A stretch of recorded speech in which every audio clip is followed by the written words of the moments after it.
at what point did you kind of realize that this wasn't just a one-off experience, but a real viable business that you were thriving with? Like, what was your kind of, where were you when you realized that?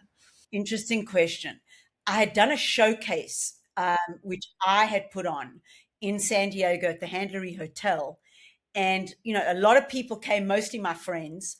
And we had done this event. And I remember one of my friends saying to me, this was fabulous, but like, you really should get a full-time job. Like, who's gonna want drumming in America, like corporations? And, I did another event, and all of a sudden I had people, I was reaching out, I joined different associations. As I spoke more about what it was, and we don't just sell drumming, we sell bonding, we sell communication, we sell rhythm and leadership. We sell, it's not just a drumming experience. So, then we started getting a lot of different companies coming forward, and we just, we did the marketing, we attended trade shows, we did those types of things, and we just kept on getting more and more clients. Yeah. Well, I mean, it sounds like you did the work. You had the framework. You got out there and did it, and so that um, helps with the support, of the success. As you facilitated experiences for, a lot of people, maybe millions of participants. What has surprised you the most about the power of rhythm in organizations? That it actually can transform people. So I've had experiences where, in a healthcare industry, one of the women came up to me afterwards and said, I have breast cancer, and this completely grounded me. I'm buying a djembe drum, and this is how I'm going to heal. To a person in an insurance company that literally came with their arms folded, and I was told by their manager that they never participate, that they sabotage all the meetings.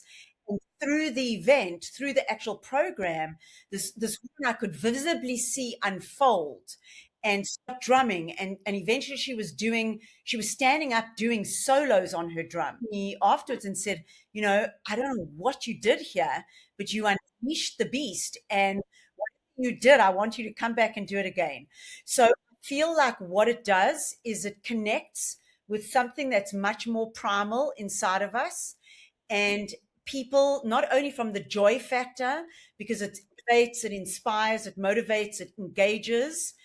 People have that left right brain connection, and the it's transformative. You move from your head to your heart space.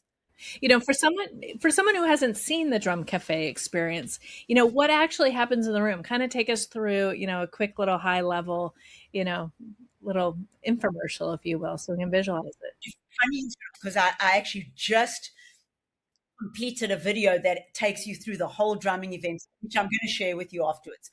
Um, but basically, what we do is people gather outside the ballroom. We are set up on stage. There's a drum on every chair.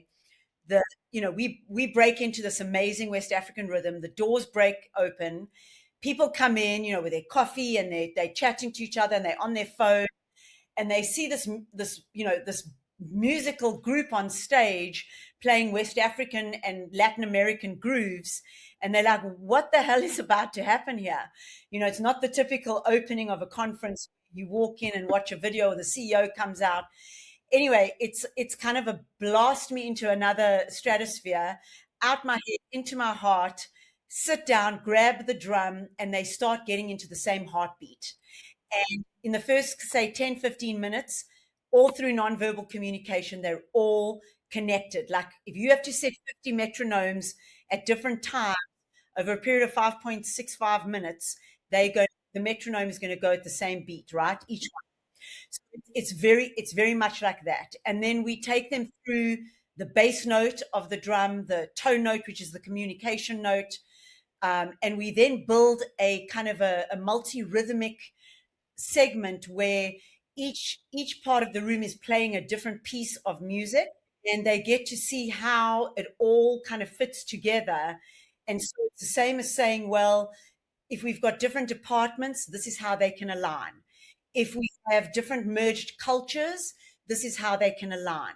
So, it's very much the corporate kind of verbiage is woven through the whole program.